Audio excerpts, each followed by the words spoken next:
Hello everyone, this is your friend from Naruto Audio Fanfics, and we are back once again with a brand new fanfic. Which is what if Naruto ascended as the supreme shinobi and forged the ultimate harem with Kushina, Makoto, Mei, Fem Kyuubi, Tayuya, Kin, Konan, Samui, Yugito, Hinata, Gurren, Tamari, Kurenai, Anko, Yugao and Hana. Part 2. If you enjoy this story, don't forget to hit the like button, thumbs up, and subscribe to the channel for more amazing Naruto fanfics like this. So without wasting any more time, let's start today's fanfic. What? Weren't they supposed to come after 1 month during the third exams? Said a surprised Hana while the others were shocked too. Hi, but I called an emergency meeting due to the Akatsuki, said Sarutobi as he turned to his secretary. Send them in, Akane-san. Hi Hokage-sama, bowed the secretary before leaving.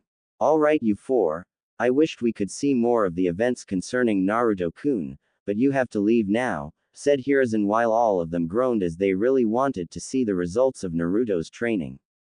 Oh, and Kurenai, I want you to enter the Forest of Death and keep following Team 7. I'm sure Orochimaru came for a reason and I want you to report any abnormalities. Also, don't interfere in the exams or try to help your team, is that understood? Said the professor with a serious demeanor. Hi Hokage-sama, said a happy Kurenai. Hey, why does Nai-chan get this mission? Yelled Anko while Hana and Yugao were glaring at the Hokage. Because Anko, Kurenai is a genjutsu expert and she can easily blend in with the surroundings and hide her presence, replied Sarutobi calmly. Tough luck Anko-chan, Yugao-chan, Hana-chan, said a grinning Kurenai before disappearing in a puff of smoke. Damn her! All three of them muttered simultaneously before shining out of the office. Sarutobi sighed at their antics. Even if they were matured as a shinobi, they were like kids or sometimes even acted like fangirls when it came to Naruto, but one thing that he was sure about was that they loved him deeply. He had seen their eyes whenever they talked about Naruto or watched him. They were filled with love, compassion, affection, care, and today, a new feeling took birth in those eyes, lust. After seeing Naruto's transformation, their eyes still had the loving gaze for him but with a hint of lust. He sighed as he came out of his musings, now to face the Raikage and the Mizukage. Hope this goes well too, he thought as he went over to his desk waiting for them to arrive. Meanwhile in the Forest of Death, the clearing 20 seconds after the beginning of Tsukiyomi. Kisame was panting, but not much due to the loss of so much chakra. He began to feel tired at about 10 seconds after he started giving Itachi his chakra. If you think rationally, it would look absurd that such high amount of chakra could be depleted in just 20 seconds, which Kisame was currently wondering about. After a few seconds, Naruto and Itachi slowly opened their eyes. Itachi, to reveal his Mangekyo Sharingan while he too was panting heavily, and Naruto, to reveal his Rinnegan with, 1, black ring. No one noticed when his eyes glowed silver for a bit before turning into the same Rinnegan, level 1, not even Naruto noticed it as his vision was blurry due to the effects of Tsukiyomi, but after a few seconds, it cleared for him to see Itachi on his knees panting heavily while blood oozed out of his eyes. Itachi-sensei, are you alright? Asked a concerned Naruto while Kisame released him from his hold as he regained his breath. Itachi, you, pant, okay?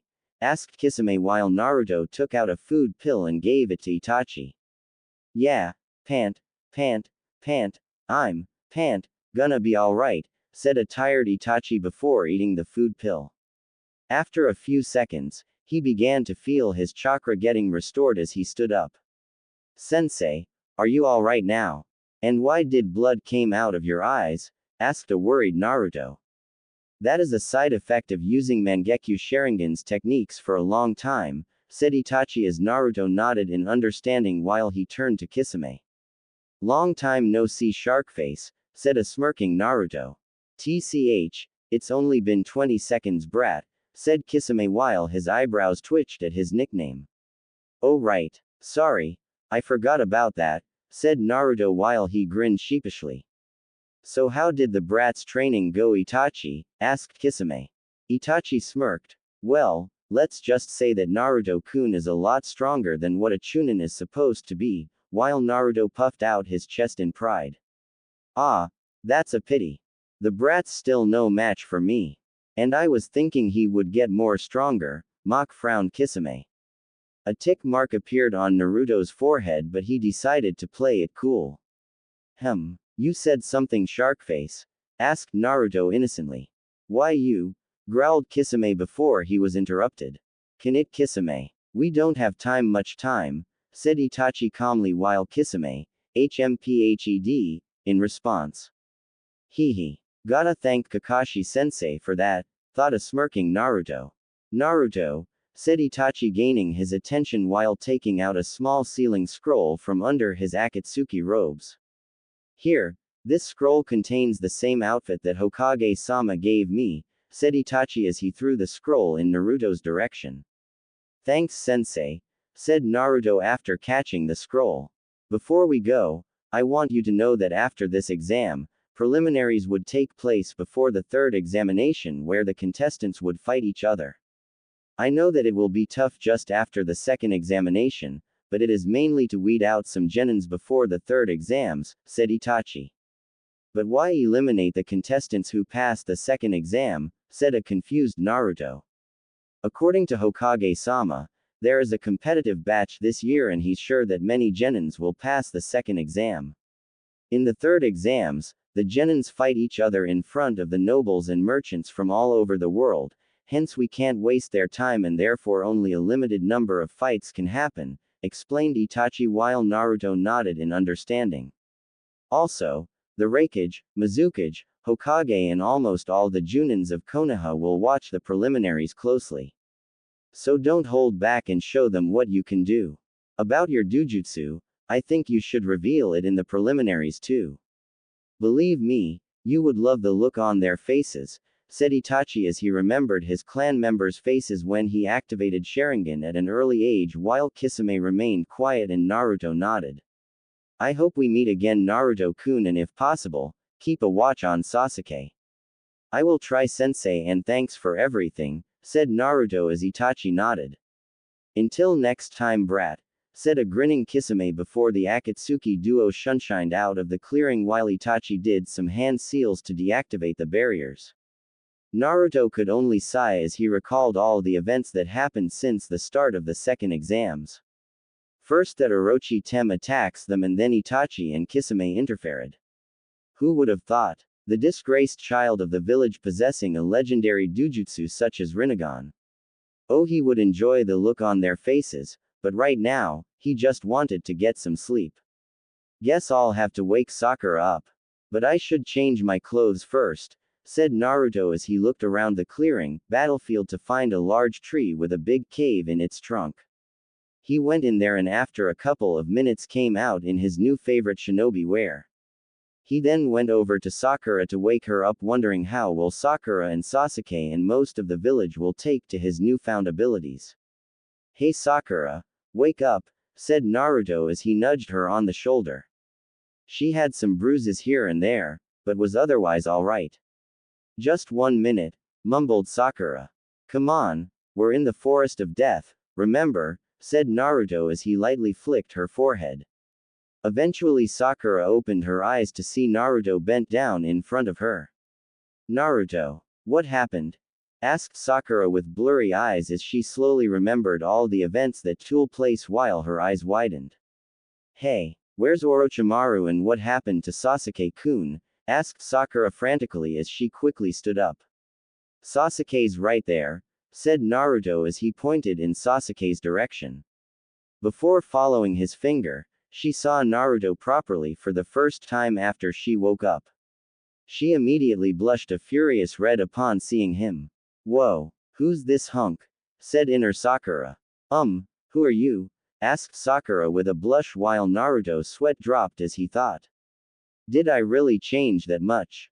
Naruto, Uzumaki Naruto. Nice to meet you, said Naruto in a mock greeting while he extended his hand. Oh, it's nice to meet you, Uzumaki-san. Wait, what? exclaimed Sakura, who first shook his hand but then realized a bit too late while in Naruto's head, a chibi Naruto was laughing his off. She fell for it. Oh damn. I can't believe it. Naruto. What happened to you? You've suddenly grown, and what's the change in your clothes? Asked a surprised Sakura, but he was even more surprised by her reply.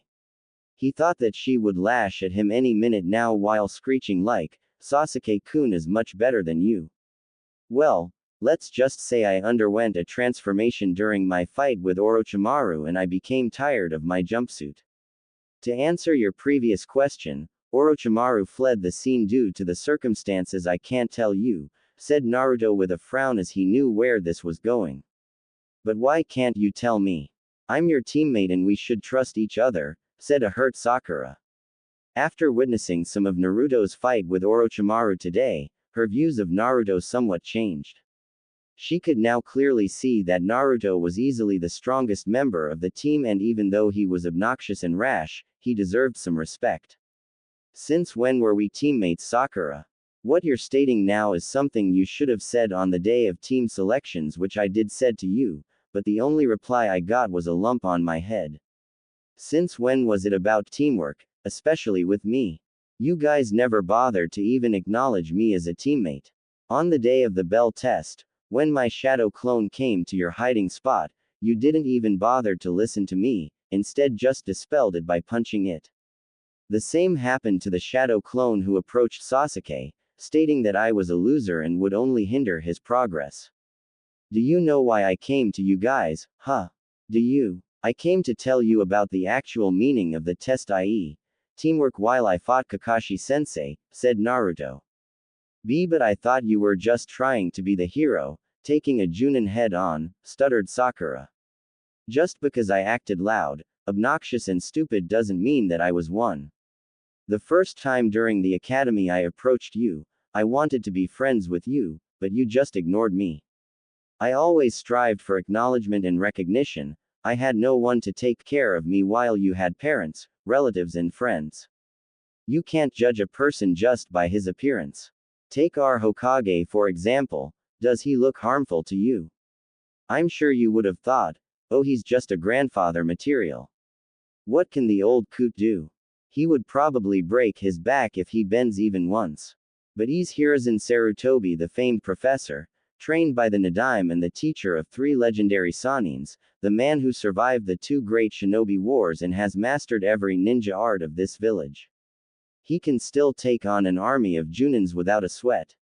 Appearances are the biggest deceptions for a shinobi. Seeing Kakashi-sensei's lazy attitude, you would have thought he would be taken down rather easily by a surprise attack, but he's always dead on alert and ready for any kind of attack. If you would have tried to know me, you could have seen the real me. You guys, the rookie 9, don't have the flukest of idea about what kind of burden I carry every day. My life has no place even in the most hellish nightmares you have ever seen. I dare you or anyone in this village to live my life for at least 1 month, then you'll know what Uzumaki Naruto is all about, then you'll know the story of the so-called dead last, said Naruto angrily while Sakura was shocked to the core. All that was just a mask. A mask that none of us could see through. We always thought that he was the weakest of us, but in reality, he was the strongest, much stronger than us. But the bottom line is that you've nothing to gain my trust, Sakura, and you know it. So don't even bother asking anything, said Naruto in a cold tone while he went over to Sasuke and slung him on his back. Meanwhile, Sakura bowed her head in shame as she remembered all the times when she looked down on Naruto for no apparent reason. She will make sure that she'll at least be able to remain friends with him.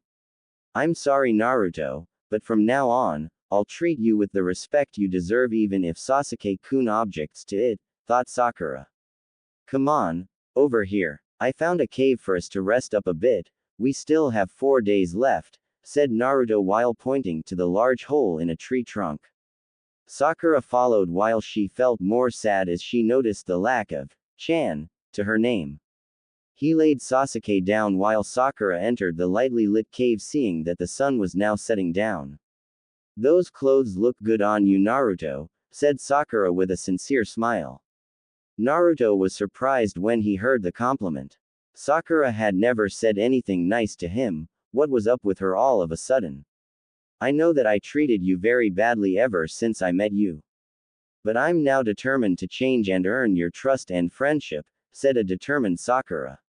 Naruto was taken aback by the fact that Sakura wanted to be friends with him, something he wanted in the academy, while his lips slowly turned into a small smile.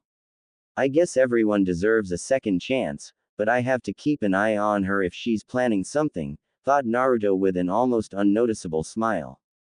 I'll think about it, but you should check on Sasuke's condition. He's pretty beaten up, said Naruto as he pointed to Sasuke beside him with his thumb. Oh right, I almost forgot about Sasuke-kun, said Sakura while she hurriedly went over to Sasuke before she started applying bandages to his wounds from a first aid medic kit she seemed to carry. Naruto, he's running a high fever. What do we do? We need cold water, but I don't think there's a source of water nearby, said Sakura worriedly. Leave that up to me, said a smirking Naruto as he combined his wind and water chakra to form a big block of ice in his hands. He then used his wind-natured chakra to cut the block into small cubes, still in his hands. Will these do? Asked Naruto as he gave her the cubes. Meanwhile, Sakura's expression was priceless. She couldn't believe what she saw. First, Naruto created ice just like that mist ninhaku and sliced them from out of nowhere. She could only nod dumbly and accept the cubes as she put them on Sasuke's forehead. Naruto, how did you do that? Asked Sakura after tending to Sasuke's injuries. Naruto sighed as he knew how many questions would be coming, not just from Sakura and Sasuke, but from almost everyone who knew him.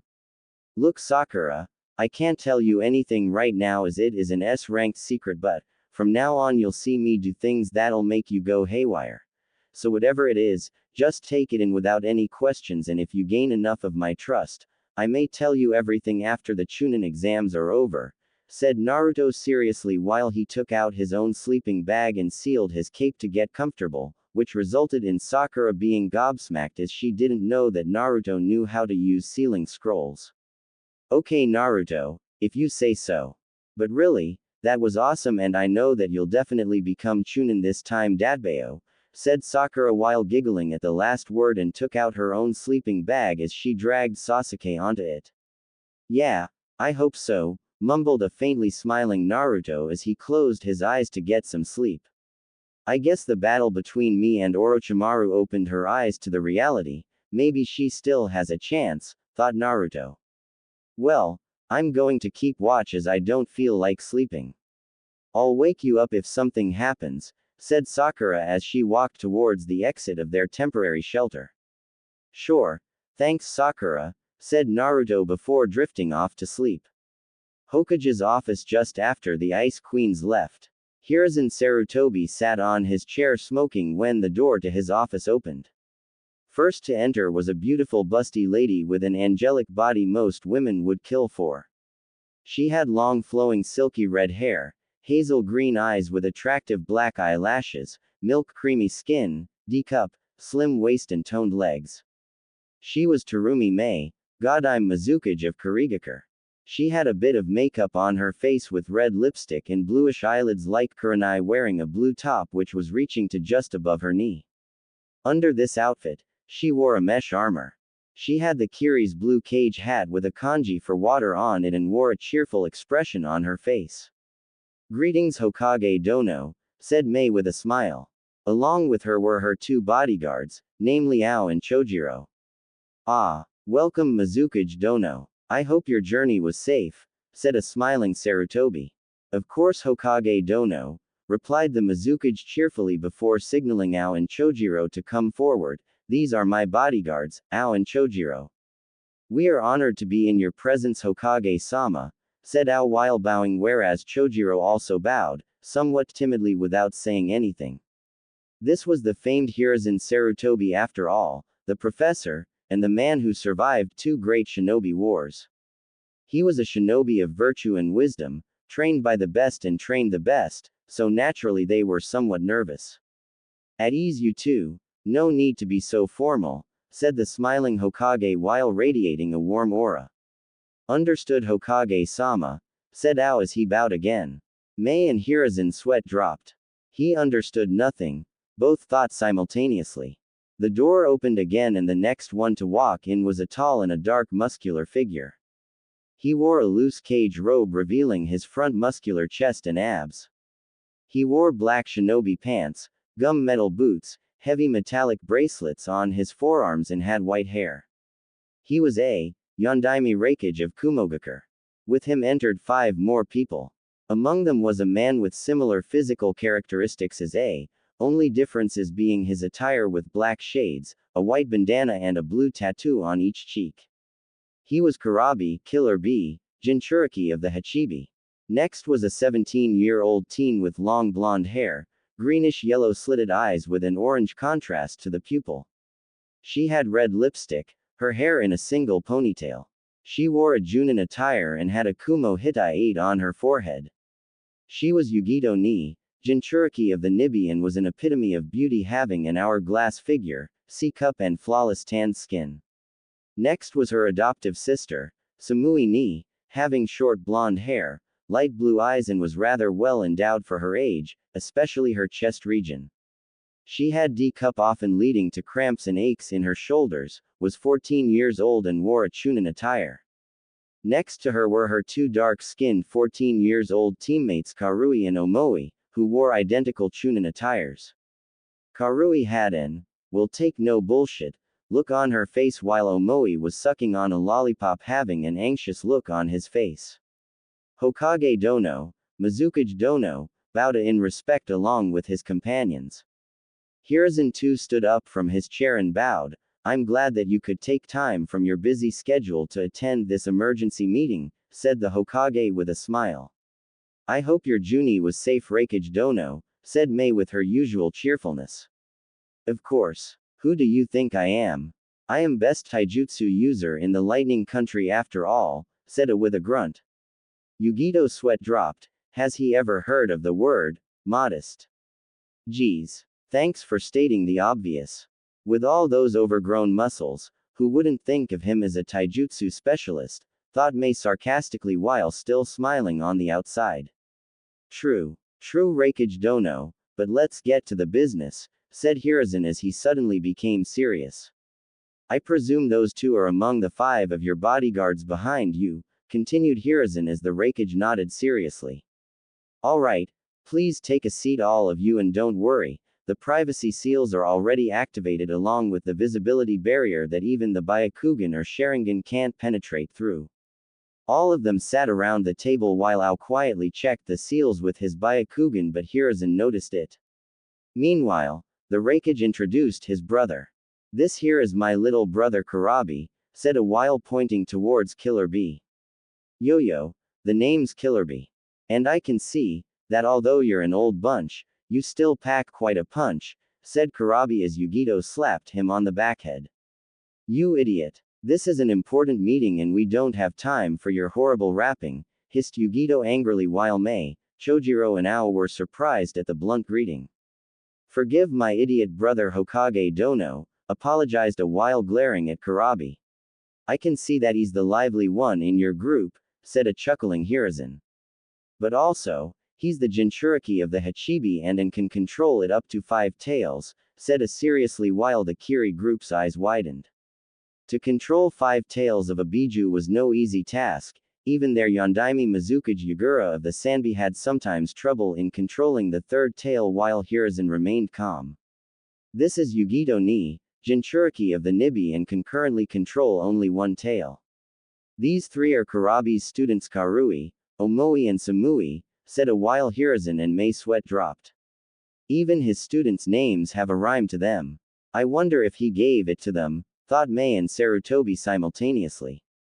I'm sure they will be glad to see their 2 fellow Jinchuriki here, said Sarutobi. Ah, the Kyuubi Jinchuriki. But who's the other one? Asked Mei. The other one is the Suna's Jinchuriki Sabaku no Gara, hosting the Aikibi and son of the Yondaime Kage, said the Hokage seriously. Alright, I think it's time we the main issue here, i.e. the Akatsuki, said a while Sarutobi nodded. Hi, but there is one thing I must inform you about is that I have 2 spies in that organization, so it will be somewhat easy to keep track of their movements. 2. You only told me about Uchiha Itachi, but who's the other one? Asked a confused A. By the approval of Mizukage Dono here, how Shigaki Kisame is my other spy as he's not liked much in Kiri, said Sarutobi. A whistled, that's a huge bonus. I've heard about the chakra reserves of that guy being equal to a Jinchuriki. But there's another main reason for this meeting. Reikage Dono, I hope you remember that you owe me for the Hyuga incident because of your previous Reikage, said Hiruzen with his piercing gaze fixated on A who nodded. In Mizukage Dono, I'm sure that after the Bloodline War Zhu being finished, that Kiri is in its weakened state right now and you would be looking for some alliances, continued Sarutobi. Mei nodded, but what are you? But she was interrupted by a loud cry and the sound of glass being broken. Dynamic entry. Sarutobi face-palmed himself while crying anime tears muttering things like, why now? And, what have I done to deserve this? Everybody, except the Hokage, turned their heads to see the most horrible sight in their ninja careers that would haunt them in their most vicious nightmares for the rest of their lives. There standing in front of them was the weirdest human they had ever seen, a male with a tight green spandex, bowl-shaped hair, had the biggest and thickest eyebrows in the history of Homo sapiens. What added more to his nightmarish appearance was that he was standing in a thumbs-up pose and his teeth were shining so much that even Amaterasu and Tsukiyomi would feel jealous. So much shine was there that all of them had to cover their eyes, even Killerby, who had his shades, couldn't pierce through this strange flash illumination effect. Damn, I forgot the physical barrier. I hope they can sleep properly from now on, thought a pale-faced Sarutobi. Yash, Hokage-sama, my youthful ears have picked up some youthful information that Reikage-sama and Mizukage-sama have arrived, shouted this epitome of weirdness. Shit, shit, shit, damn shit, I should have warned those 4 about keeping this to themselves, mentally cursed the Hokage who was currently sweating bullets on how to handle this situation. That was a cool entry fuzzy eyebrow, although ya look like shitty scarecrow, tried to wrap the Jinchuriki followed by a typical punch to his head by the fellow Jinchuriki resulting in him falling face first on the ground. However, this time Yugito couldn't say anything as she was stunned into silence. Even Nibi was panicked. Kitten, stay away from this thing. Ah, we're gonna die, screamed Nibi in Yugito's head while she could only nod with her. Back in my days, never mind, I've never seen such a thing, murmured Ao. That is not cool, said a surprised Samui while Mei, A and Chojiro were rendered speechless. Yugito-san, you shouldn't hit B-sensei like that. If you punch him that hard, what if he gets angry resulting in him releasing the Hachibi? Then it will go on a rampage slaughtering us all and destroying Konoha in the process, which would further result into a 4th Great Shinobi War and ultimately, leading to the extinction of the human race, said Omoi while he anxiously sucked on his lollipop. A vein popped on Karui's forehead followed by a punch to his head resulting in him throwing his lollipop in the direction of Guy. Oh, thought Karui. What is this unyouthful thing? Said Guy after catching Omoi's sucktoy and was currently inspecting it. All eyes were on Guy wanting to see his reaction, but what he did next threw them for the loop. He put the lollipop in his damn mouth and started sucking on it. Wosh. Twish fwing t sast shouthful, said Guy who sucking on the lollipop and was grinning like an idiot. Please tell me this is not happening, thought Mei with a look of dread on her face. No, how dare you eat my lolly-chan, yelled Omoi with a look of horror on his face while pointing an accusing finger at Guy. Your flames of youth have dampened my boy. You should share such youthful things with youthful people. Like hell I would share something with a freak like you. And what's this youthful crap you're blabbering about? Screamed Omoi whereas Karui was surprised as she had never seen him so worked up. No wonder Konoha is the strongest village. With people like him here, wars can be won with just his appearance, thought as Omoi and Guy continued to argue. Hokage Dono, I would advise that you send this man out and continue with this meeting, said a smiling Mei while her eyebrows twitched constantly. She was really resisting the urge to melt this man's unyouthful balls. Hiruzen nodded and ordered Guy to leave the office. As you wish, Hokage-sama. Reverse dynamic entry, yelled Guy before leaving the office and breaking another window in the process, the cursed lollipop still in his mouth while a tick mark appeared on Sarutobi's forehead. He just had to break another window, thought the Hokage while Omoi was sulking at the corner muttering words like, Lolly-chan getting raped, and all. Let's not waste any more time, Hokage Dono, said after regaining his composure. Hi, but what were you implying before the disturbance, Hokage Dono? Asked Mei while everyone else paid attention at that. Right, ahm, said Sarutobi while clearing his throat. Hiruzen Sarutobi, Sandame Hokage of Konohagakure no Sato propose an all-out triangular alliance with Kiri and Kumo consisting of military, trade and political alliances, said Sarutobi with a smirk while his cage hat shadowed his face creating a rather dramatic effect. Everyone else's jaws dropped on the ground and their eyes as wide as saucers. What? Stuttered Mei. If what she heard was true, then this was a huge moment for Kiri. Never had she thought that Konoha, the strongest village in the world, would propose an alliance with any village, much less Kiri, which was now the weakest. She herself was going to talk about a possible alliance in this meeting in hopes that the Hokage might agree. If she accepted this alliance, not only will they be allianced to Konoha but also Kumo. It would be like hitting two birds with one stone. And what more, it was a complete traditional alliance consisting of military, trade and political alliances, meaning that the villages would get full access to each other village's military, resource cooperation, and they could share their political affairs with each other. Meanwhile, the Raikage was also thinking along the same lines, but he was a bit skeptical. But what's the catch, Hokage Dono? Surely a village as strong as Konoha would like to remain neutral and not risk war with our enemies. You wouldn't want an alliance for nothing, would you? Said the suspicious Raikage. There's no catch about it, Raikage Dono. I simply want this alliance to confront Akatsuki, our common enemy, protect our Jinchuriki and prevent a possible fourth great shinobi war, said Hiruzen seriously. Mizukage-sama, and you have all experienced wars. We know that it is an endless cycle of hatred, fear and pain. I just don't want this generation to go through it, continued Sarutobi while glancing in the direction of Karui, Omoi and Samui as A and Mei too nodded with sadness. So, what do you saw, Raikage Dono, Mizukage Dono? Asked Hiruzen. Sure, Hokage Dono. Kiri would be happy to go along with this multi-village alliance with Konoha, said a cheerful Mei. Well, Kumo does follow militaristic approach and I also owe one, so I guess we'll go with it. We'll pursue our dreams with you, said A with a smirk. Hiruzen nodded, satisfied with their decision, as Konoha and Naruto would have a much better chance against the Akatsuki. While I'm sure that Iwa would straight out decline the proposal, but what about Suna? Asked Mei. I did send the Cage an invitation for this meeting, but so far they haven't even answered and I'm a bit suspicious of him.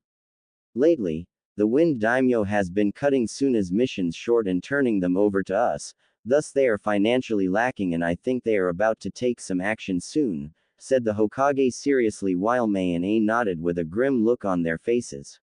Oh ho! Now that we have Kiri Kono Kumo alliance, the Akatsuki are going to face on hell of a defiance. You know who opened his rap box. For once, I agree with Sensei. This alliance is cool, said Samui with a smirk while everyone nodded with her with a smile. So where's the Kyuubi Jinchuriki? He must be around 12 years old, asked a curious Raikage. Although the villagers hate him with passion, he is the ray of joyness and purity for this village and is also like a grandson for me. His name is Naruto and is currently taking part in the Chunin exams. Is he strong, Hokage-sama? So far the only thing we've heard about him from the villagers is that he is a shrimp, loud and annoying, a prank master and a dead last who flunked his graduation exams twice, said Yugito. Do not believe those foolish villagers. It was just a part of his mask and he thinks that I don't know about it. You're a Jinchuriki. You should know that the leakage of a biju's chakra in your chakra coils messes up your chakra control, hence it's difficult to create a bunshin which requires a small amount of chakra, thus the reason for failing twice in the academy, said Sarutobi seriously.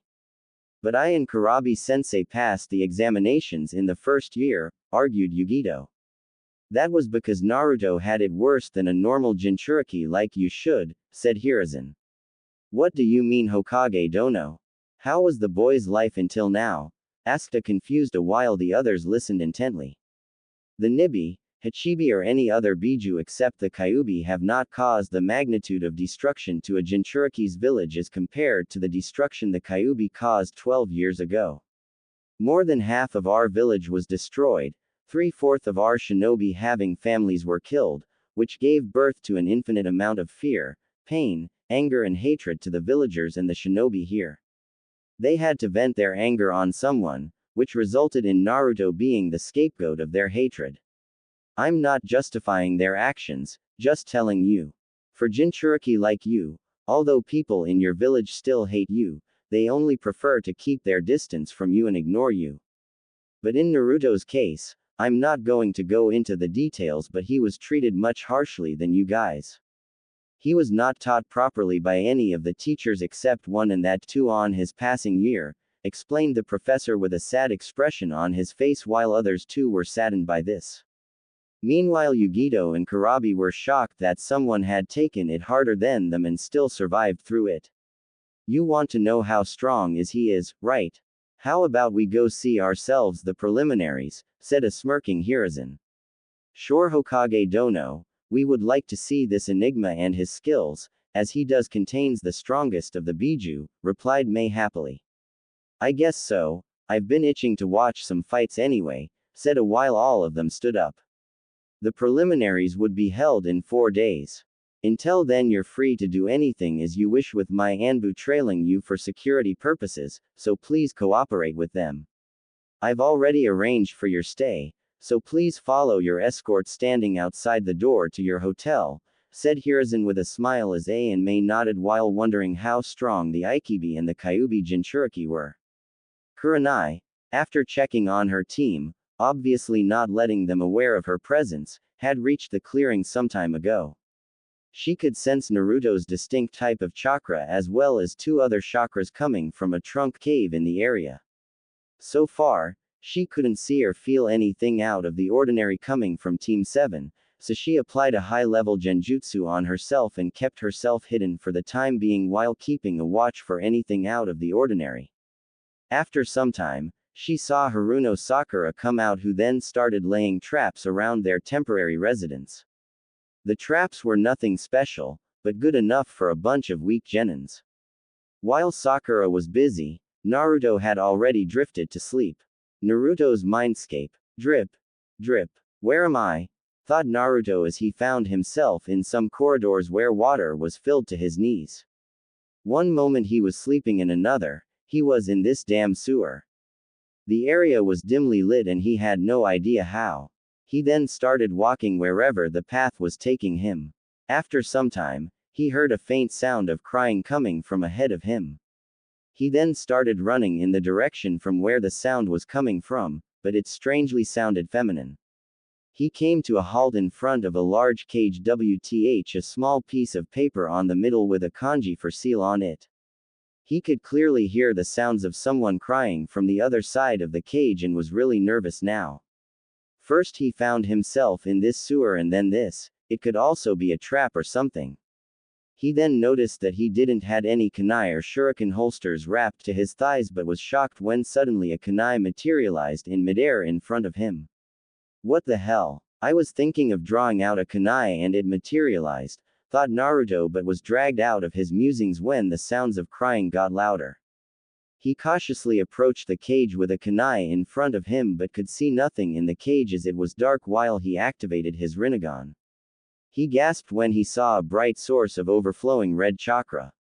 He put the 2 and 2 together as he thought about the cage, the seal kanji, the red chakra, and came to an obvious conclusion. The Kyuubi. It's crying. What the hell? Am I dreaming, and why didn't anyone tell me that it was a female? Thought Naruto before he stopped just outside the cage. Hello. Anybody there? Said a nervous Naruto. He was talking to Kyuubi no Kitsune after all, so had to be careful. The crying suddenly stopped and he could hear and as well as see that she was shuffling inside while wiping her tears. Who it? Naruto-kun, is that you? Said a shaky feminine voice which was even more scared than Naruto's. The hell is going on here? Why is she scared of all people? Or demons? Thought Naruto as he slowly progressed towards the inside of the cage. Although he knew that he could be dead within seconds, but something in him told that he should comfort her. She didn't look all that scary, and he thought that Kyuubi was a giant fox and not a feminine human or whatever. Yeah, my name is Uzumaki Naruto, your vessel. Pleased to meet ya, said Naruto while he laughed nervously. He was now completely inside the cage, but the next thing he knew, he was tackled by a red blur resulting in him falling on the wet floor. She was so fast even his Rinnegan couldn't follow it. He thought that he would be dead anytime now as he mistaked it for an attack, but when he opened his eyes, all he could see were two small cute fox ears while Kyuubi's face was buried in his Junin vest. She was sobbing uncontrollably, repeatedly saying, sorry. He also noted the nine tails swishing in midair and her long silky red hair which reached to her lower back. He couldn't bear to see any female cry even if it was the Kyuubi. If she was as bad as the legends told, then she already would have killed him. Why are you saying sorry? Asked a confused Naruto while he absent-mindedly started stroking her ears. Kyuubi immediately blushed while she started to purr and leaned more into his touch. She was brought out of her comfort when Naruto voiced the same question again. She lifted her face to find that she was only inches away from his face. Both of them blushed crimson red as they saw each other's facial characteristics. To Naruto, he had never seen someone so beautiful. Her heart-shaped face, red eyes with black slits, small nose and pink supple lips, all seemed to yell, angelic. Her complexion was glowing white and he couldn't help but wonder, how the hell did she maintain herself in this sewer? To Kyuubi, he was very adorable, cute and handsome at the same time. His spiky blonde hair, tan skin and whiskers added to his appearance. But what really threw her for the loop was when she noticed her eyes. Naruto was brought out of his trance-like state when he heard her gasp. The Rinnegan, I can't believe it. It truly has finally awakened after so many years, whispered Kyuubi with a look of astonishment on her face. Her eyes were watery red and her cheeks were puffy due to crying so much. Naruto could only stare at her beautiful face. He didn't know why or how, but he kinda felt attracted to her, like there was a bond between him and her. He felt a pang in his heart, to see the almighty Kyuubi no Kitsune cry, how ironic. So instinctively, he brought his hand to her face and wiped her tears. At first, she blushed furiously, but then leaned into his touch. Why are you crying? Asked Naruto softly. At this, more tears started forming in her eyes but she controlled herself. Just now, I saw all of your memories.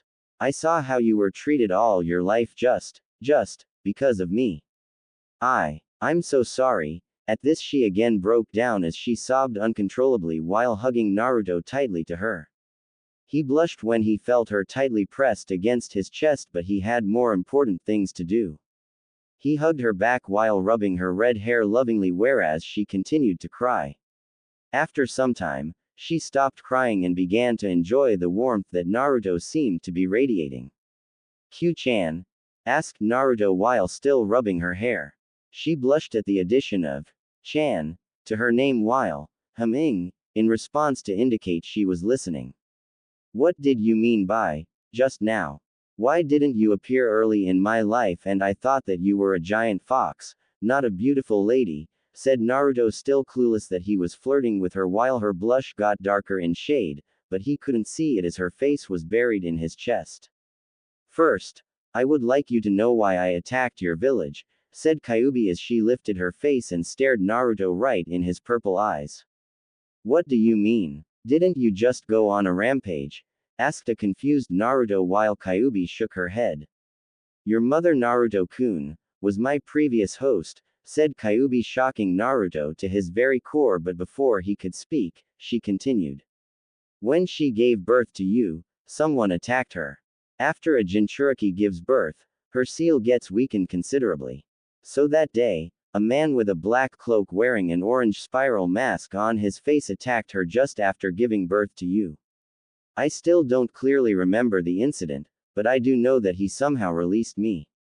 He had the Sharingan, although I couldn't clearly see what form it was, but it was definitely Mangekyo or above. When I saw him in the eyes, something snapped in me. After that, the only thing I remember is me attacking your village, and the rest is somewhat blank, only blurred visions of that incident, just like amnesia. What I know is that he trapped me in very powerful genjutsu which was active till today. After the sealing, I got some of my consciousness back and tried to dispel the genjutsu, but couldn't do it until you awakened your Rinnegan. That's why you could easily control one tail of my chakra, because some part of me was constantly trying to help you since the sealing. Remember your battle at the bridge in the Wave Country, when you first time accessed my chakra because of your emotions? Well, my guess is that that somewhat weakened your seal. So after that, when you tried to willingly harness my chakra, even with your sensei's help, didn't you find it surprisingly easy? It was because I was giving you my one tail worth of chakra whenever you needed it, explained Kyuubi while Naruto was shell-shocked. He didn't know that she was trying to help him all along. He always chased academy teachers or other shinobi for any kind of help, but she was all along helping him. Whenever he was injured, she made extra effort besides the seal to heal him as quickly as possible, as the seal didn't leak much of her yuki to heal critical wounds. Tears slowly started forming in his eyes as he tightly hugged her to his body again. Q-chan, thank you very much. You don't know how much it means to me, said Naruto happily. With what you have endured, Naruto-kun, I would do anything for you to redeem myself, said Kyuubi while blushing as she could feel his tight muscles under his black Junin-like vest. Meanwhile, Naruto started to rub her back soothingly, but he noticed something odd. Instead of cloth fabric, he could feel soft flesh, then he realized. Oh Kami, now she's going to kill me thinking that I'm a pervert, thought a scared Naruto, but was surprised to hear a moan escape her lips while he still unconsciously continued to rub her back. Naruto-kun, moaned Kyuubi as she drew closer to Naruto's face while he himself started to close the gap. But what about Hinata? He knew that he shouldn't be doing this, but he also couldn't resist her pretty face and her angelic voice. Finally their lips touched in a chaste kiss while there was a rush of warmth throughout their bodies. Her lips were so soft, he could practically feel his lips melting in the tender embrace of her warm lips. It was just like how two hot molten metals fuse with each other to form a whole new element. Never had he thought that a simple kiss could feel so good. Well, if you had your first kiss with a boy who radiated the superiority of the combination of his whole dead clan and the broodiness of a guy who lost his at the hands of his brother's Wakizashi, who wouldn't? Foolish little brother, you will always be weak, it's best if you get rid of it. My goal is to cut thee of a certain someone, yeah, that kind of brooder. Well, back to the kiss. Soon they deepened their kiss while Naruto started to rub her lower bare back and Kyuubi started to rub his scalp lovingly. They were on the 9th cloud right now. But he was surprised when her tongue touched his lower lip. He didn't know what to do but followed his instincts by opening his mouth. A whole new fulfilling sensation of electric pleasure bolted throughout his body and invaded his nervous system when he felt her tongue massaging his own. Soon her tongue began exploring his mouth like a lone child in a candy store. Her tongue embracing his, as if asking him to come to its home. Upon his barely controlled instincts, his tongue tenderly entered her mouth before he fervently explored her angelic insides. Her mouth tasted like wild strawberries with a tinge of ripened peaches. She moaned in his mouth while slurping sounds were made as they deliriously kissed each other, saliva dripping from both of their tongues. If Jiraiya would have seen this, he surely would have died of blood loss with a content smile on his face.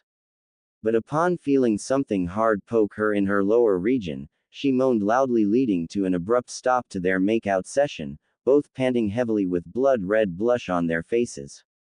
"What's wrong with me?" thought Naruto while both of them were breathing heavily. On the other hand, Kyuubi too felt confused but somewhat excited at the strange attraction she felt for him.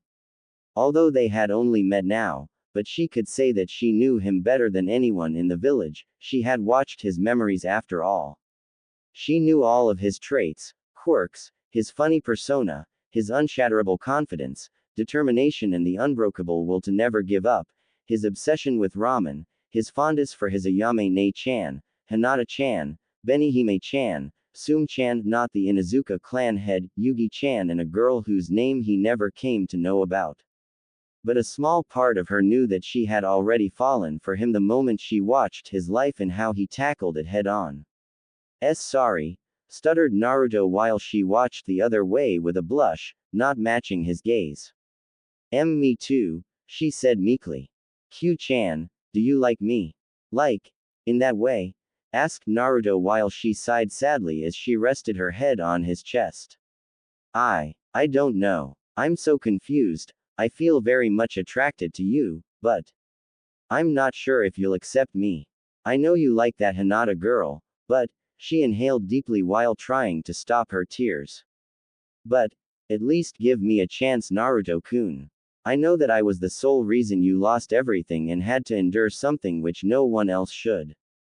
But I'm ready to do anything for you, anything to redeem myself, anything you ask for. I know that a demon like me does not deserve the love of someone like you, but please. I just can't live without you, she said in a choked voice while she was barely restraining her tears. But when she felt warm droplets on her head, she looked up to see Naruto smiling warmly at her while tears were freely flowing down his face and that his eyes were back to normal blue color. Naruto had never felt so warm and wanted in a long time. He had another person who liked him, or rather was attracted to him in a romantic way. While he had grandfatherly, sisterly and brotherly characters in his life, he deeply yearned for physical contact or a romantic relationship. And now he was possibly getting what he wanted all his life, love. Such a simple four-letter word, but so strong that even the demons bow before it. It can fill a person's life with happiness, compassion and joyness beyond imagination. It is what gives the definition of heart and makes the person forget all his memories in his lover's embrace. Keeping his thoughts of love for another day, he took hold of her chin before he kissed her lightly on her cute nose, leading to a pink tint on her cheeks. Silly Q-chan, it does not matter to me if you're a demon or not. To me, you're my cute kitsune, the one who stayed with me from the day I was born, the one who constantly helped me in my hardships, the one who I would die to protect. Although I too feel attracted towards you, but I would like to know you, to be your friend, and if possible maybe more.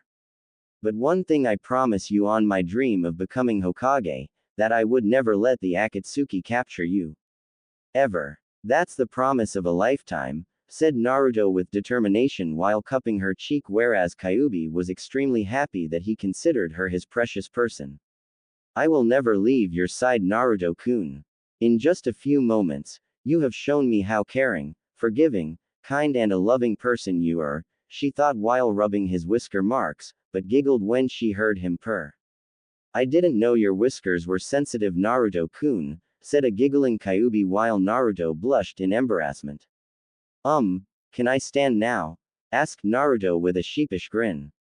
She melted right away at seeing his infectious grin. She was a kitsune after all, why wouldn't she like the smiles of her own kind? Sure, she stuttered before standing up.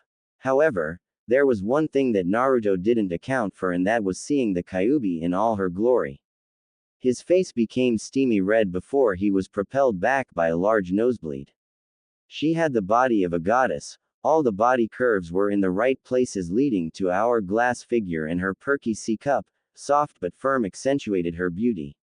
Naruto-kun, yelled Kyuubi as she came running towards him. Now he had an even larger nosebleed when he saw her bouncing mounds while she ran towards him. Uzumaki Naruto can't have a normal day in life, he thought while pinching his nose to prevent any more loss of blood.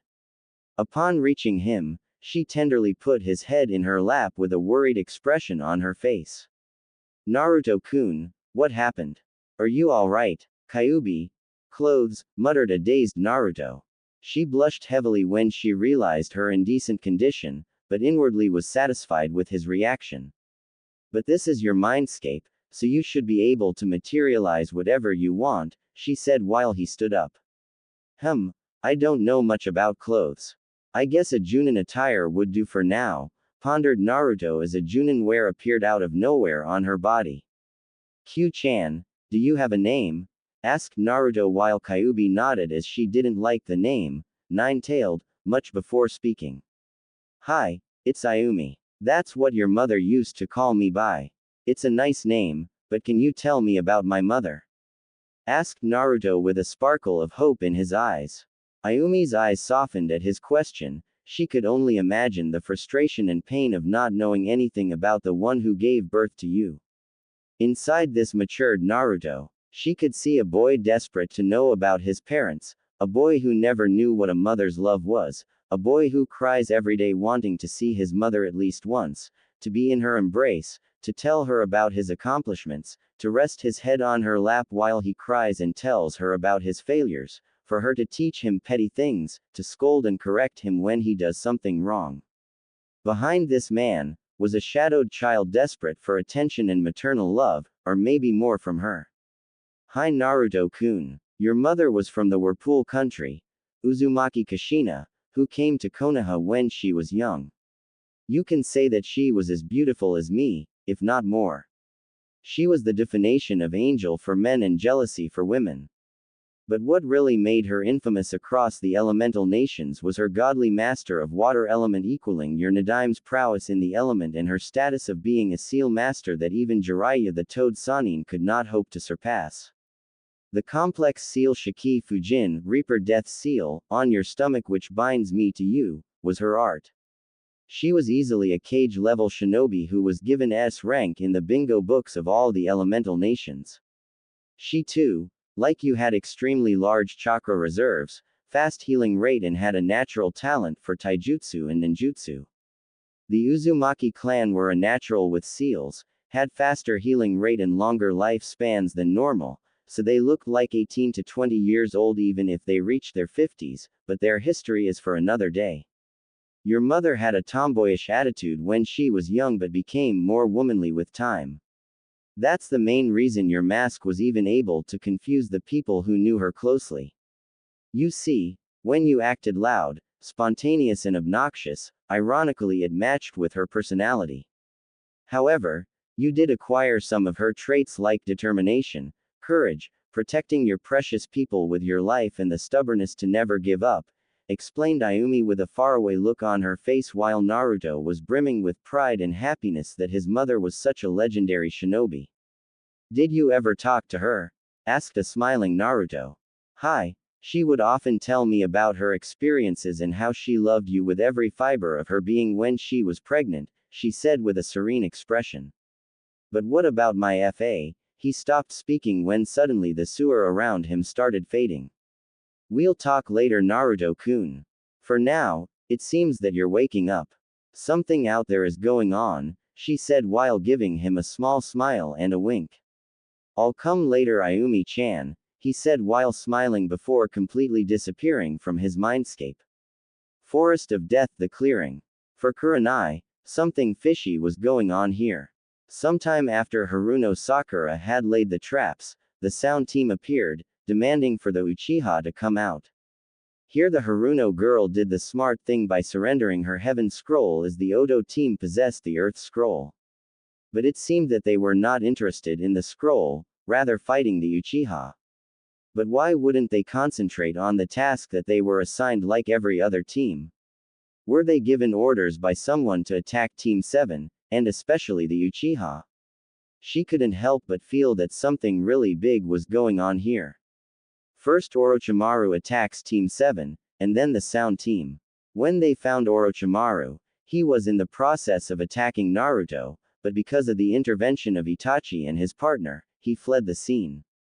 Had he already achieved what he came for? But then she realized that she saw something black on Sasuke's neck, something which she had dismissed as a possible injury and didn't pay any attention as she was worried for Naruto at that time.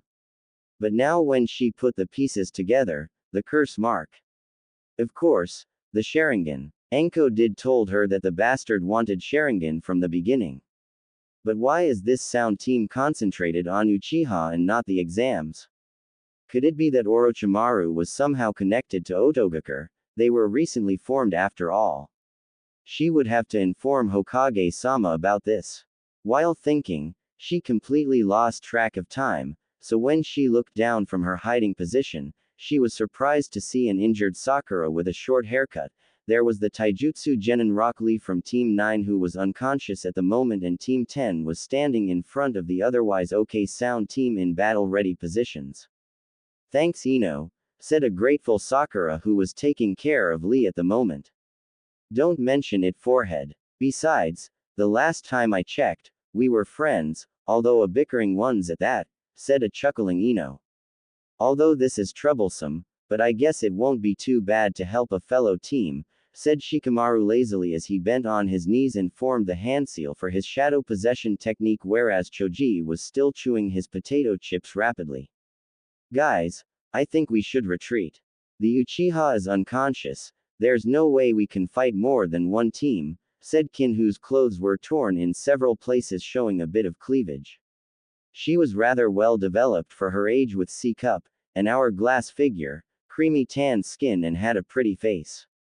Currently she was sustaining minor cuts and bruises, but nothing critical. Before Dosu could reply, she was backhanded rather harshly as she fell to the ground while blood oozed out of her mouth. Shutup bitch. Because of your weakness, that pink-haired was able to survive this long, spat Zaku while Dosu remained indifferent with his teammates' behavior. But, you too, she was interrupted by a kick to her ribs, breaking several of them while she cried out in pain. You dare say that, you bitch? Huh? He said while he continued to stomp on her. Meanwhile, all of them except Dosu were disgusted by what they were witnessing. How can he treat his teammate like that? Thought a shocked Ino with a look of horror on her face. On the other hand, Kurenai was barely restraining herself from killing this genin. Chunin exams or not, she couldn't see any female treated like that. Just as she was about to do something, a malicious and an evil aura washed over the area. Zaku too immediately stopped his stomping, when he felt this evil chakra. But Dosu was familiar with this chakra, the same chakra he always feel whenever Orochimaru or anyone possessing the curse mark was around. All of them turned their heads to see Sasuke coming out of the cave while black stripe markings covered his face and forearms. The genins were rooted at their spots in fear of this powerful and an evil aura that he was emanating. Sasuke had a psychotic grin on his face while he scanned his surroundings, Sharingan activated with bloodlust clearly evident in his eyes. This strength, what is this amazing power that I'm feeling? This is what I wanted all along. Just you wait, Itachi, you will get killed by my hands very soon now, thought Sasuke with an arrogant smirk. So the great Uchiha decides to grace us with his presence. Had a nice nap? Asked Zaku with a smirk on his face. Zaku, I think we should really retreat now. We're in no condition to fight, said Dosu, who could feel Sasuke's cursed chakra growing stronger and more potent with every second. What? You too. Just wait a second while I take care of. Before Zaku could continue further, he was punched in the gut so hard that he instantly lost consciousness while he coughed and his eyes rolled back in his head even before touching the dirt. Except Kurenai, nobody saw him move. At one instance he was walking slowly and at another, he just vanished to appear in front of Zaku. Tish. Pathetic, remarked Sasuke with a smirk. Troublesome, thought the lazy genius. Sasuke-kun, what happened to you? Thought Ino and Sakura simultaneously. He's fast. I didn't even see him. We have to get out of here, thought Dosu while Sasuke kicked Zaku in his stomach, who was currently laying unconscious on the ground, whereas Kin was trembling in fear of the bloodlust that Sasuke seemed to be emanating. But her blood ran cold when Sasuke's blood-red eyes turned to her before he started walking towards her. He wanted to test his newfound strength. Weaklings like you don't deserve to live. You should be honored to die by the hands of an Uchiha, said a smirking Sasuke as he started going through a couple of hand seals. Everyone's eyes widened at hearing him. While it was common to die in these exams, here it was no need to kill her. She was already severely injured and was no threat to them. Sasuke-kun no, screamed Sakura, but it fell on deaf ears. Somebody, please help me. I don't want to die, thought Kin while tears formed in her eyes. Before Sasuke could finish the hand seals for whatever jutsu he was gonna throw at her, he sensed a huge chakra spike behind him, while a calm, peaceful and a serene aura washed the area, overpowering his dark demeanor and bloodlust. All of the genins and Kurani felt a strange feeling of calmness flow through them and oddly made all of their worries go away. Kin could almost no longer feel any pain, which was currently being overwhelmed by this sense of peacefulness and comfort. This is not troublesome, thought an unusual Shikamaru while Choji was still eating his damned chips, albeit a lot slowly than before, and his eyes were closed in contempt like it was getting a blowjob while eating the dream of every Akamaiki. Meanwhile Sakura, Dosu, Ino and Kurenai too were feeling the effects, whereas Lee was still unconscious. However, Sasuke couldn't feel anything due to the curse mark's effects except the chakra spike. He turned to where he felt the spike, but didn't see anything except the trunk cave. Stop this, Sasuke. His eyes widened when he heard an all too familiar voice from where he was facing before, meaning where Kin is. He whipped his head back so fast that you would have thought he broke his neck. Sasuke's and everyone's eyes widened when they saw Naruto standing there in front of Kin facing Sasuke, his hair and cape flowing with the breeze while his ice-cold, blue, eyes pierced through Sasuke's Sharingan. Naruto. What happened to him? Doesn't matter. He's still a loser. With this power, no one can stop me, not even Itachi, thought Sasuke arrogantly after coming over his shock. What happened to you, Dobi? Did you hit puberty? And what's with the change in clothes? Asked Sasuke while smirking. Meanwhile Kurenai was also smirking, but for a different reason. Looks like the hero always arrives at the last moment. Let's see how much you've improved, Naruto-kun. It does not concern you, Sasuke. Don't think acting all cool and mighty will get you anywhere, said Sasuke arrogantly while Shikamaru's sweat dropped. You're the one to talk, troublesome guy. I don't care. Just leave the girl and her team. They're already injured and would give us their Earth Scroll, wouldn't they? Asked Naruto as he turned back to glare coldly at Dosu. Meanwhile, Dosu flinched at seeing that icy glare. His eyes were hollow, devoid of any emotion, and promised a lot of pain if he disagreed. He nearly pissed his pants when Naruto's eyes changed to purple color, with one ring circumscribing the pupil just for a moment before reverting back to his normal cerulean blue color. However, nobody noticed this except Dosu and Kurenai. Damn, he looks even more hot when he does that, thought Kurenai as she found herself a bit turned on.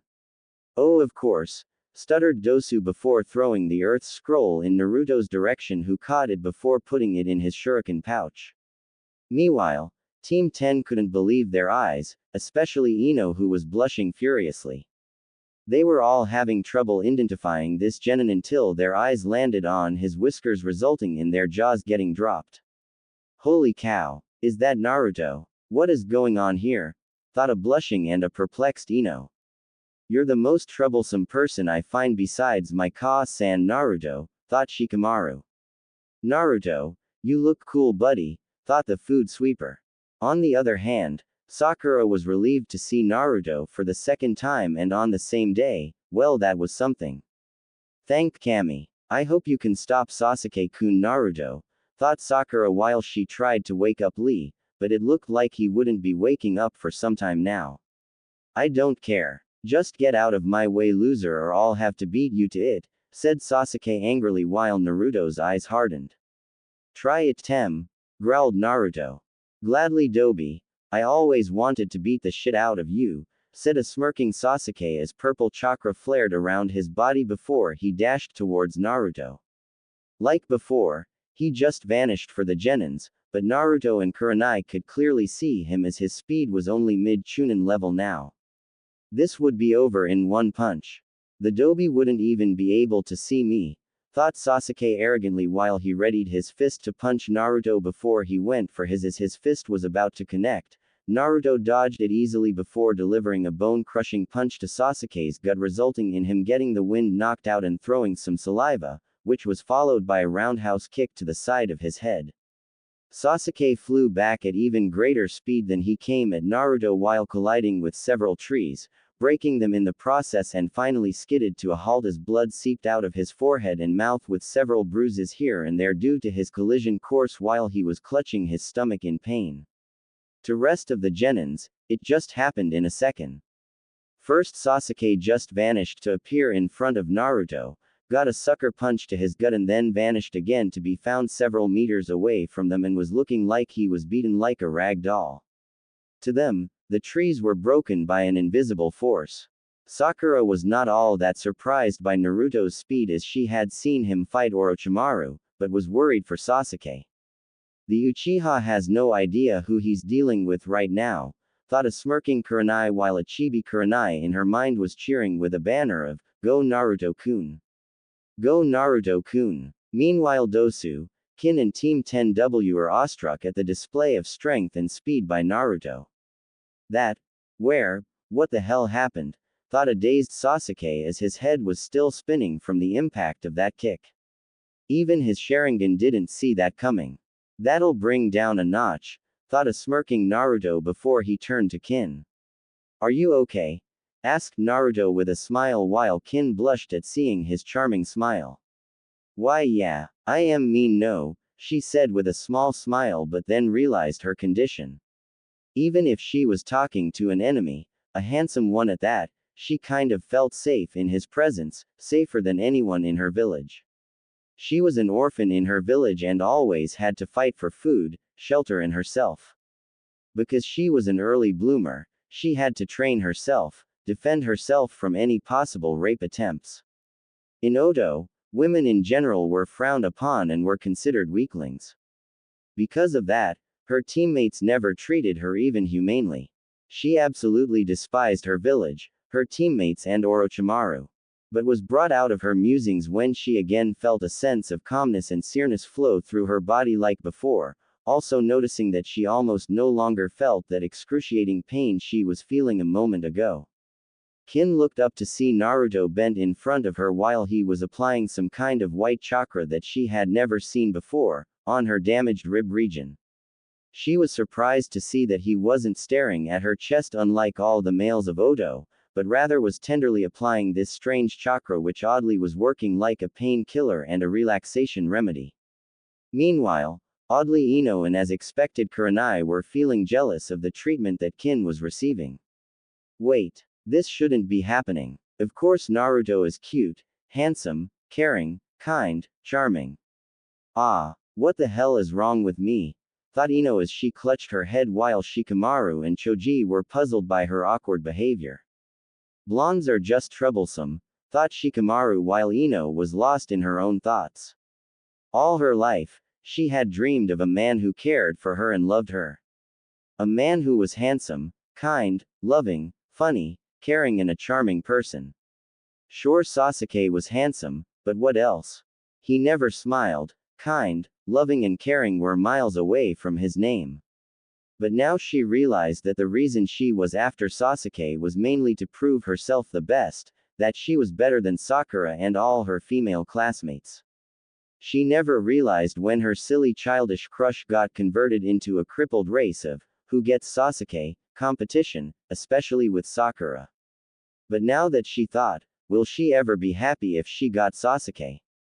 A big no. In him, she didn't need the Byakugan to see that he was a stuck-up spoiled genin, who only craved for power and nothing else. But here, she had never seen this side of Naruto. If she knew he was like this, she may have had drop dead fallen for him in the academy. But she was too blind to see it. She also felt ashamed at how she treated Naruto. Although, she didn't hit him often like Sakura did, but she was still always mean and indifferent to him. Back then, if she would have taken the time of the day to observe him, she would have surely thought of him as a cute, funny and an exciting guy. But maybe they could still be friends, or even more. Maybe she still had a chance. Looks like we'll be having 2 more girls in the harem, thought a smirking Kurenai as she glanced at a blushing Kin and a thoughtful-looking Ino. Meanwhile it started to rain, getting heavier by each passing second. Why are you helping me? Asked Kin, but Naruto simply smiled at her. Do I need a reason to help pretty ones like you? Said Naruto with his trademark foxy grin, still oblivious to the fact that he was flirting with her. She blushed at his reply but started to shiver in cold when the rain started to pour heavily. Naruto, seeing her torn clothing, covered Kin with his cape. He was about to stand when he heard Sasuke yell. Kaden. Hausenka no Jutsu, Fire Release, Mythical Fire Phoenix Technique. Kin's eyes widened when she saw numerous compressed fireballs coming their way. What a fool. Using fire jutsu when it's raining. Sometimes I question his sanity, thought Naruto as he picked up a blushing Kin bridal style and easily dodged the fireballs. Alright Tem, it's time to end this. I've wasted enough time with you, growled Naruto as he created 3 shadow clones, Kin still in his arms who was unconsciously snuggling into his chest. Right now, I'd give anything to be in her position, thought Kurenai longingly. Shutup Dobi. I'm an Uchiha, you should be honored that you're fighting me, spat Sasuke as his purple chakra flared. I would rather be honored to kick that stick deeper into your stinking, said Naruto with a bored-like expression on his face while everyone present except Sasuke and Sakura were struggling to control their laughter. That curse mark is getting out of control. I have to do something and quick.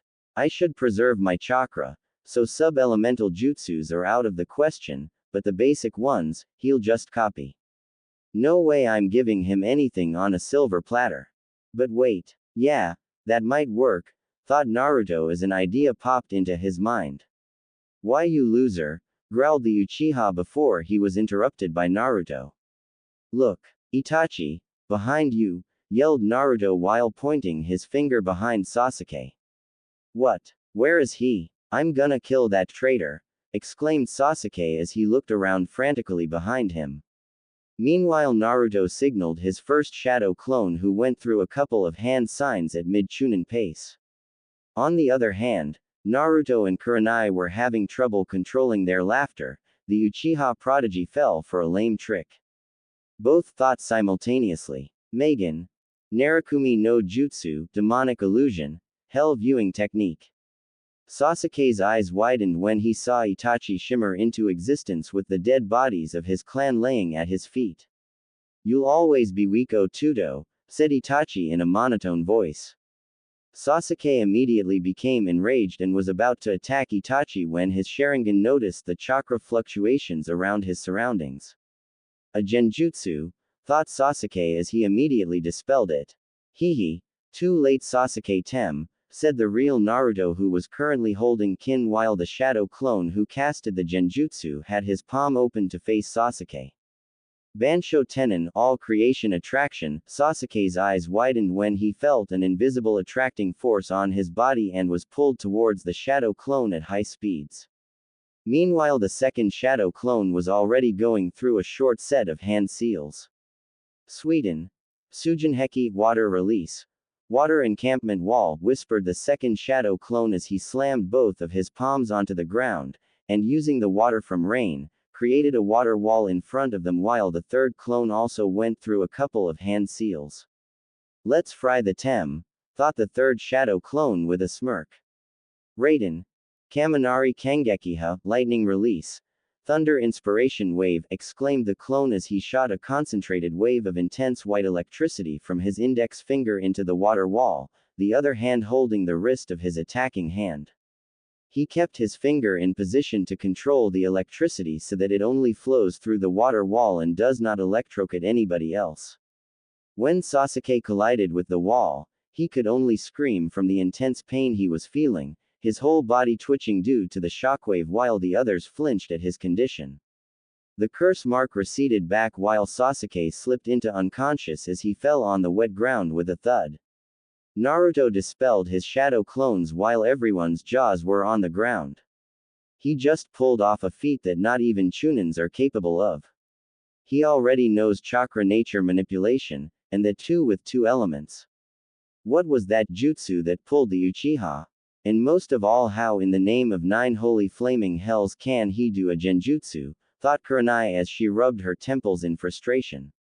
He's on a whole other level than us, thought all the genins except Kin, who was currently enjoying the warmth of Naruto's body. At the same time, Neji and Tenten arrived to see the current scene. Tenten went over to wake up Lee while Neji landed in front of Naruto. He had seen the fight between the Uzumaki and the Uchiha from his Byakugan and was surprised to see Naruto's skill, but still, fate has decreed this genin a loser. Fate has decreed you a hindrance, Uzumaki, said Neji in his cold tone as he glared at Naruto, his Byakugan blazing to add to the effect. And fate has decreed you a stuck-up asshole, Hyuga, growled Naruto as he glared back while Kin restrained herself from laughing at the comment.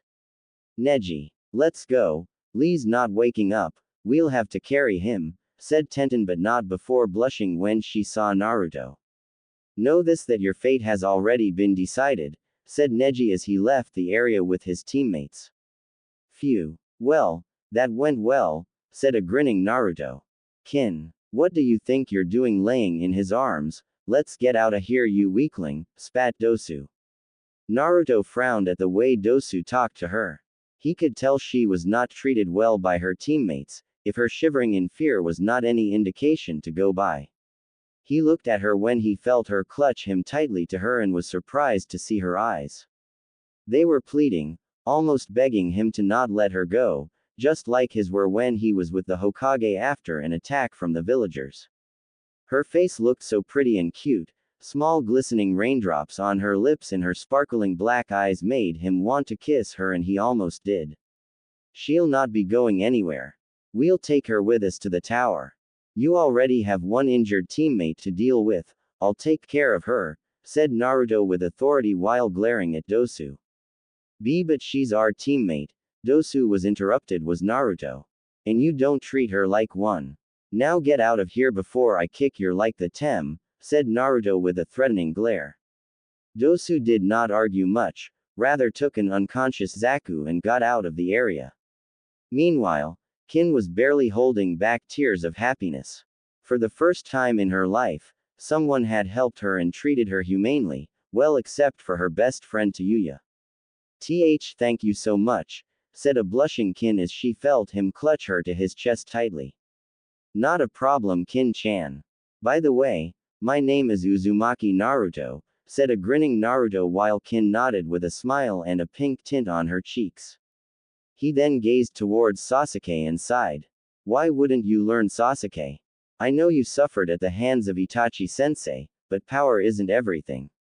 I promised sensei that I would look out for you, but if I have to break every bone in your body for you to see the reality, then so be it, thought Naruto with sadness while eventually it stopped raining. Yo, troublesome guy, got a minute there, said Shikamaru in a bored tone as he waved at Naruto. He turned his head and a smile graced his lips. Him, Shikamaru, Choji and Kiba were best friends in academy.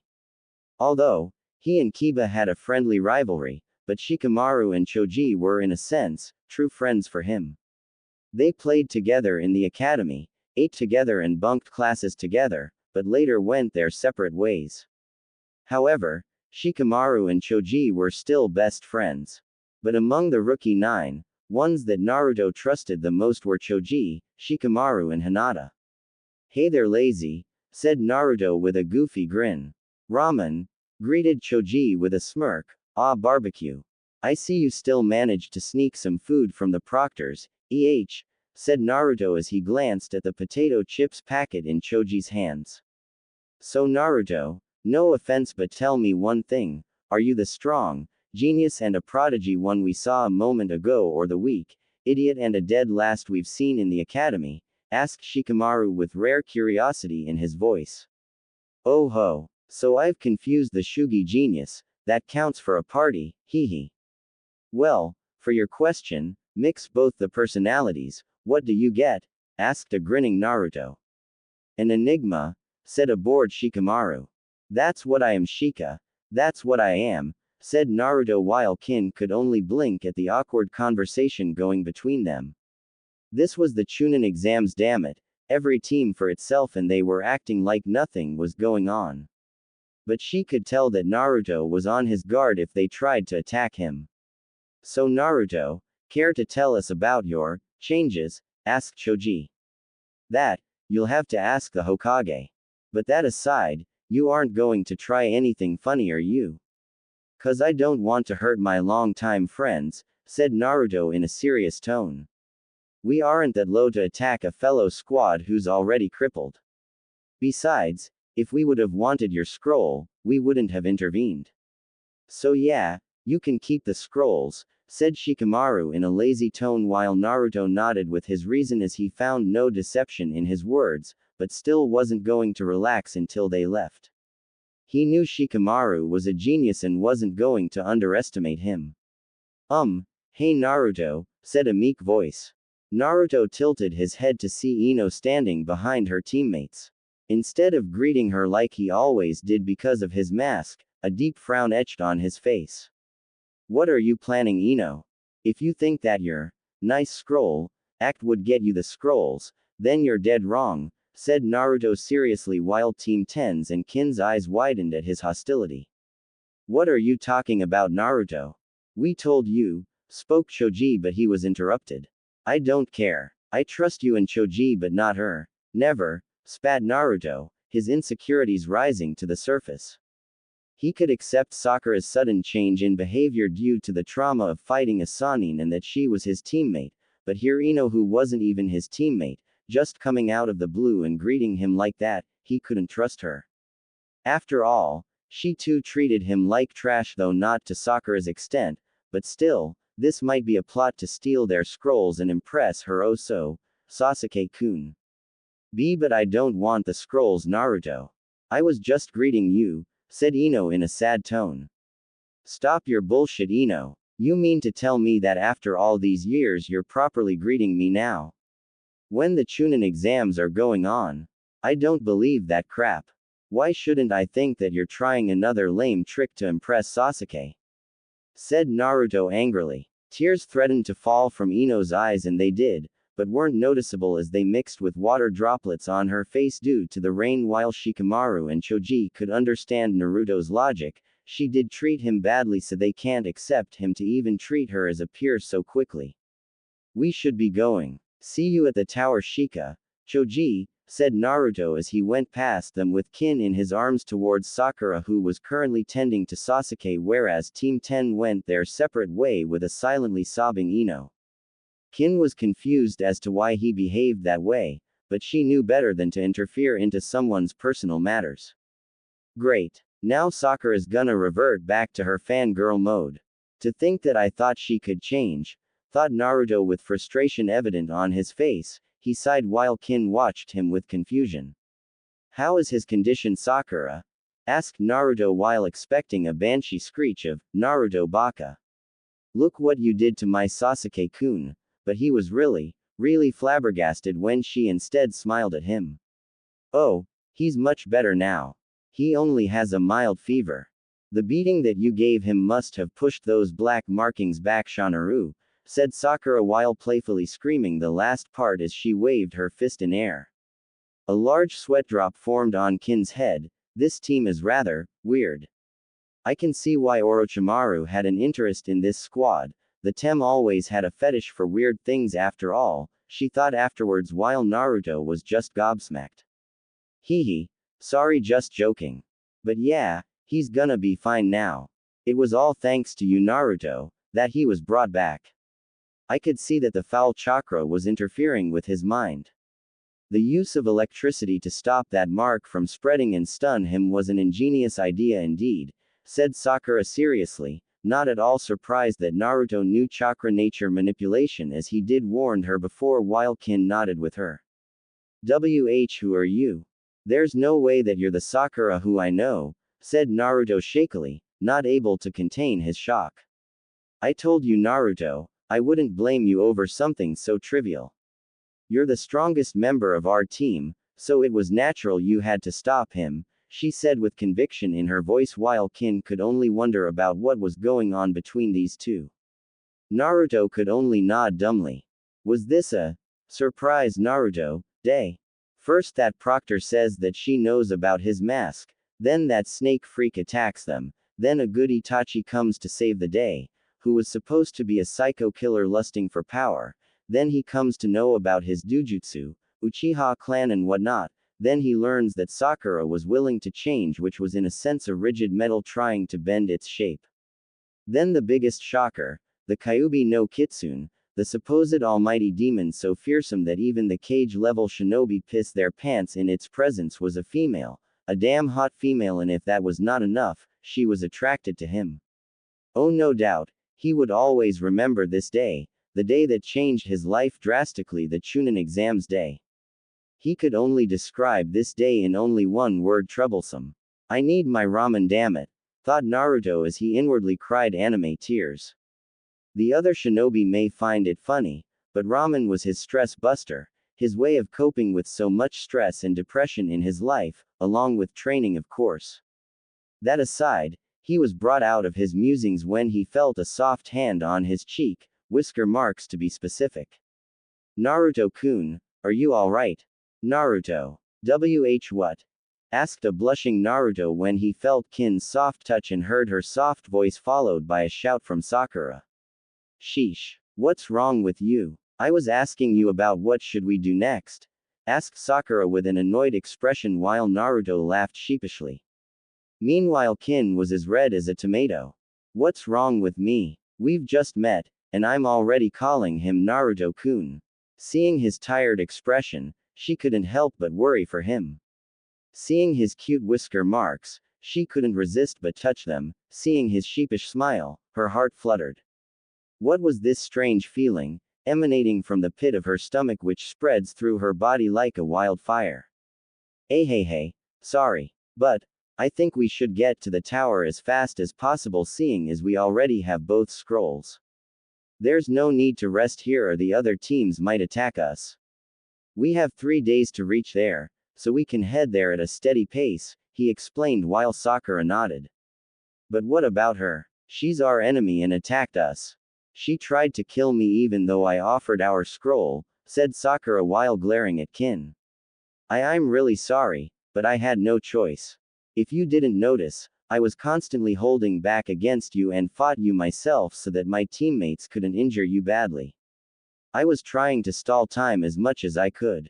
When your fellow team came to assist you, I advised my team to leave in hopes that they would agree, but they only treat me like some useless pile of trash, said Kin as she sobbed at the last part while clutching Naruto's cape to her chest tightly, which was currently acting as a blanket for her.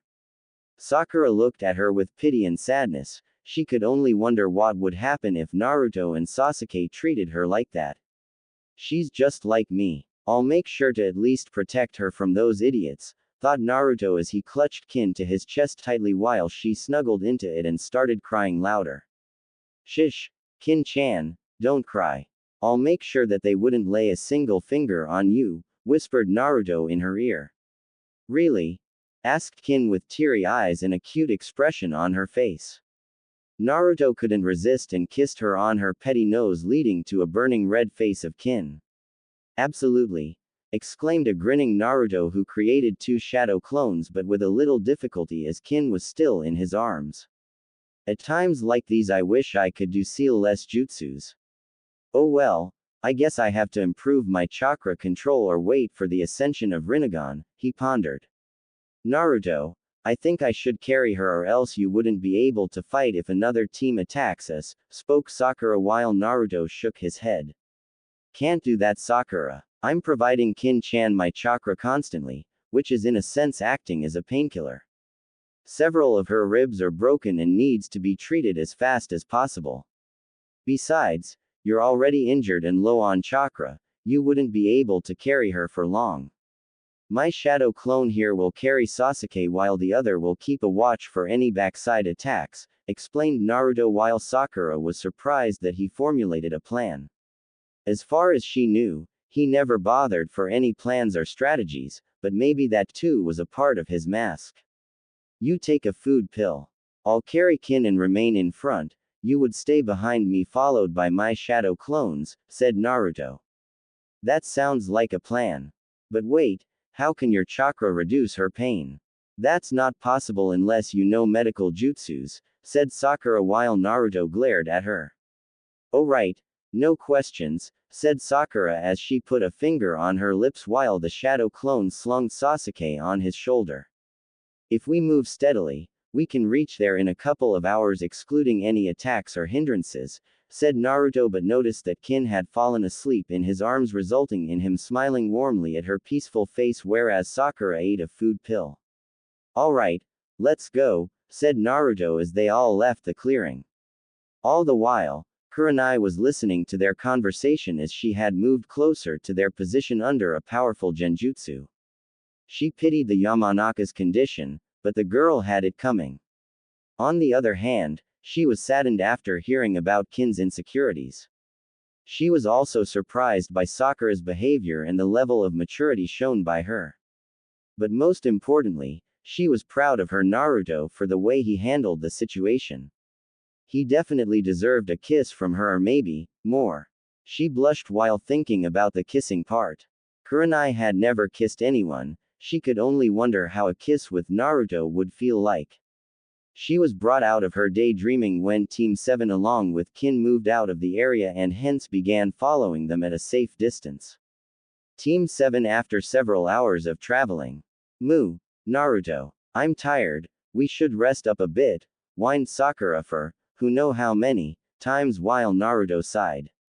She really has low stamina, thought Naruto while Kin was still asleep in his arms and Sasuke was unconscious. Take another food pill Sakura, we're not stopping until we reach the tower. It is only an hour away now, said Naruto who had his Rinnegan activated but Sakura couldn't see it as she was behind him. We could have reached the tower earlier if it weren't for your stupid detours. And you should know that taking another food pill would cause me exhaustion later on, said Sakura in irritation.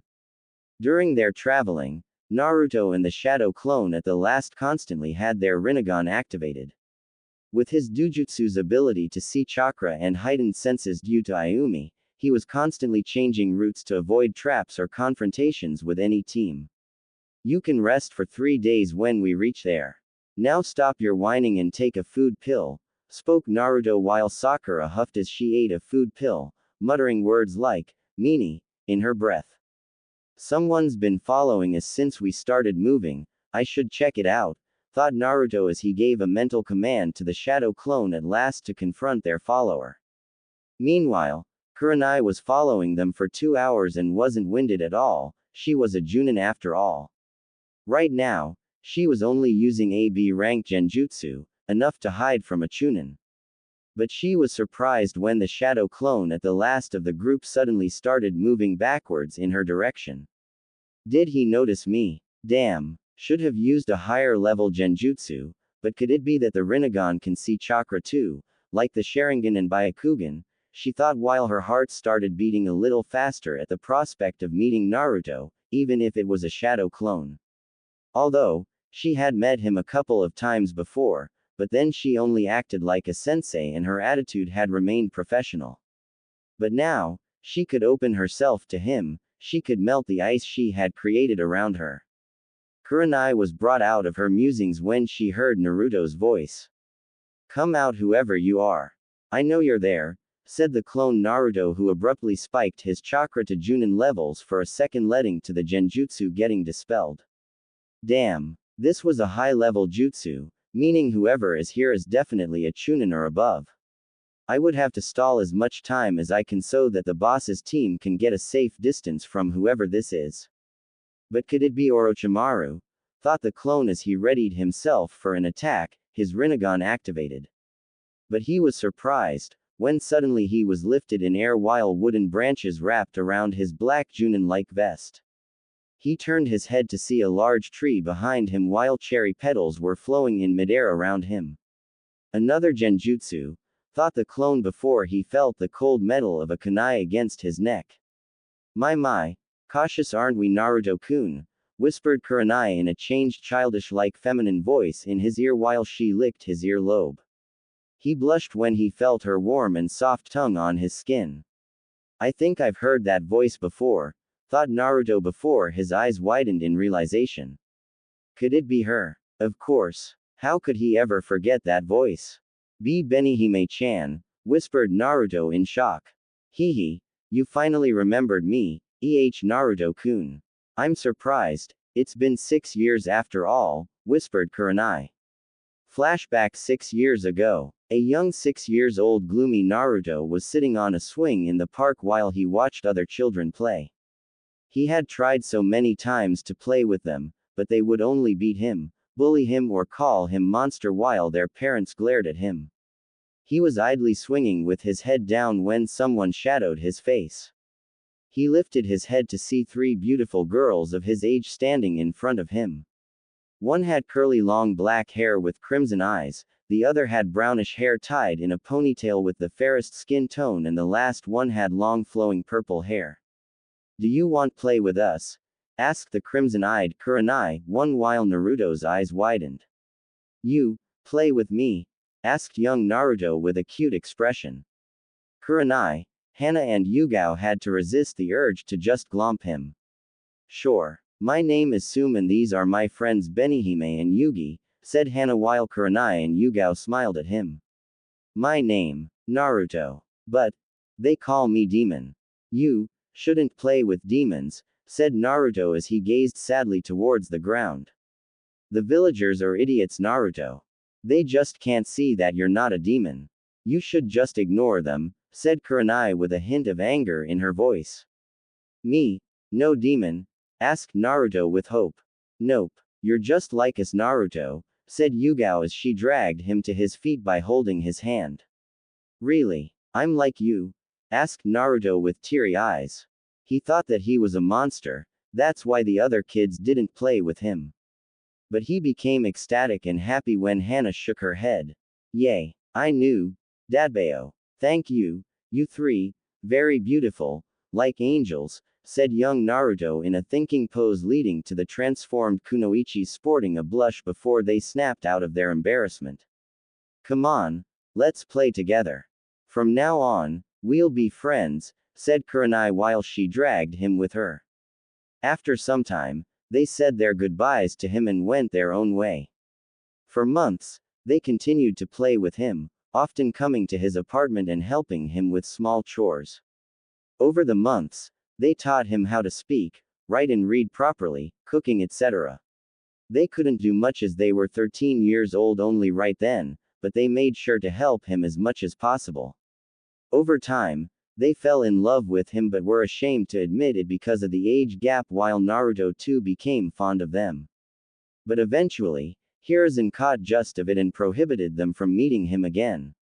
Naruto waited for his friends in the park or asked the villagers about it. Nobody knew them or rather didn't bother to answer him as they were interested in beating him to an inch of his life.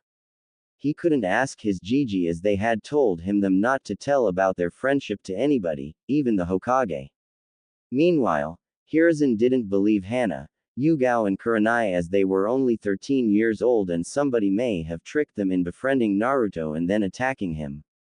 This had already happened several times with some children befriending Naruto because of their parents' persuasion, and when he went to their homes to play, they would poison the food and plan several other methods to get rid of the demon spawn. So the Hokage had to be absolutely sure that Naruto stayed in trusted company.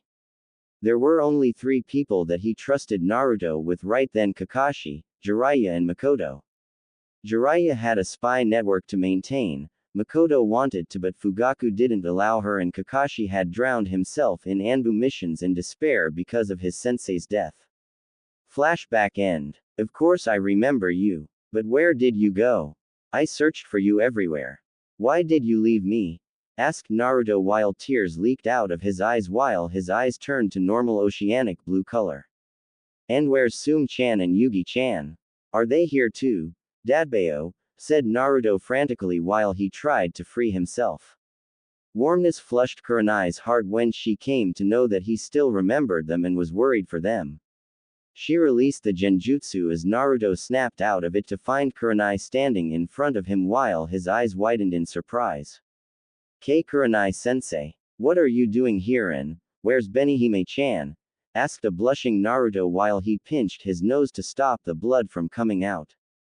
Due to rain, Kurenai was wet and her clothes were tightly hugging her body, showing her curves and luscious D-cups.